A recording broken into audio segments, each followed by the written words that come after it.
Hey guys, welcome back to another video. Today I'm going to show you how to make your own decals out of colour and effects polish that you can use to layer over shellac, which I've done on some of mine. You can make different patterns.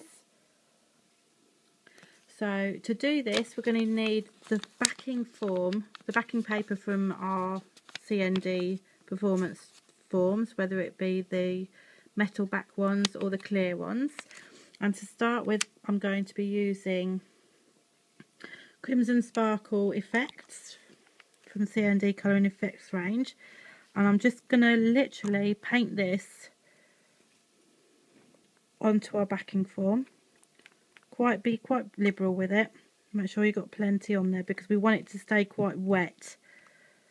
The trick with doing decals is making sure that the base layer that we're putting it on is still wet, so that when we go on to do our drops of our other colours, it literally just disperses out across the surface. So I'm going to take Inkwell to start with, and all I'm going to do is apply some random dots over the top of the Crimson Sparkle.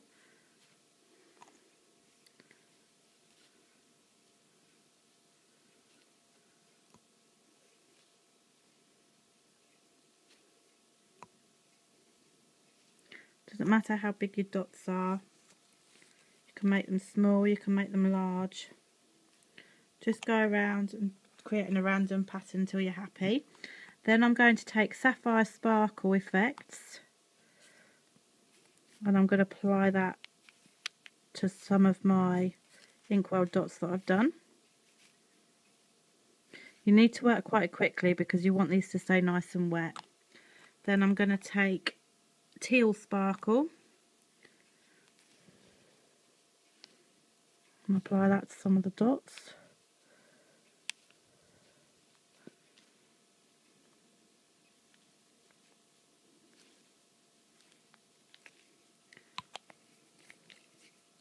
And then finally I'm going to end with Raspberry Sparkle.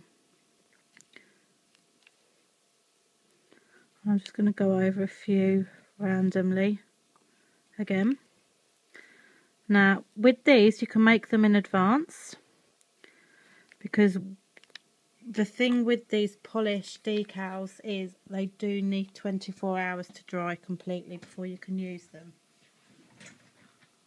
When they're dry, keep them on the backing paper and you can store them. Keep them on the backing paper when you're stored. So these are just done exactly the same way, but when I've done the centre bit I've dragged through with a brush. But you can create any colour combinations, any patterns, any designs, and then you just keep them until you're ready to use them. You can see I like the sparkles because when you layer that over the top of shellac it really looks effective. You then can peel them off. So this is some that have been peeled off. Well, they've actually come off the backing paper before I was ready to use them. But you can literally cut round your decals and then stick it to the inhibition layer.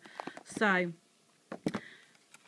these ones have now got to be moved to the side to be able to dry for 24 hours. So I've got these ones that I did yesterday, and all I've done is cut out a strip ready to use.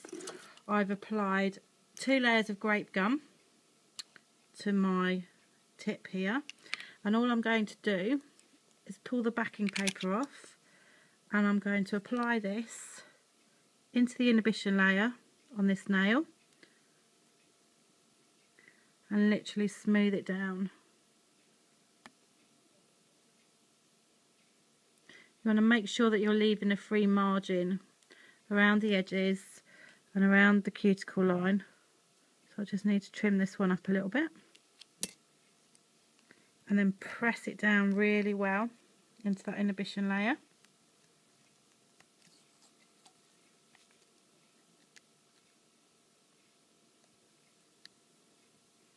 And cut that end off. If you want to make sure you get a really smooth finish, you can go over it with the 240 grit side of your koala buffer or a Kanga file, just to completely smooth it off, just like we were doing if you were doing minks. And then we would literally apply our shellac top coat, cure it for 2 minutes, and there's your decal nail done. Hope you enjoyed this video, guys. Thanks for watching. Bye.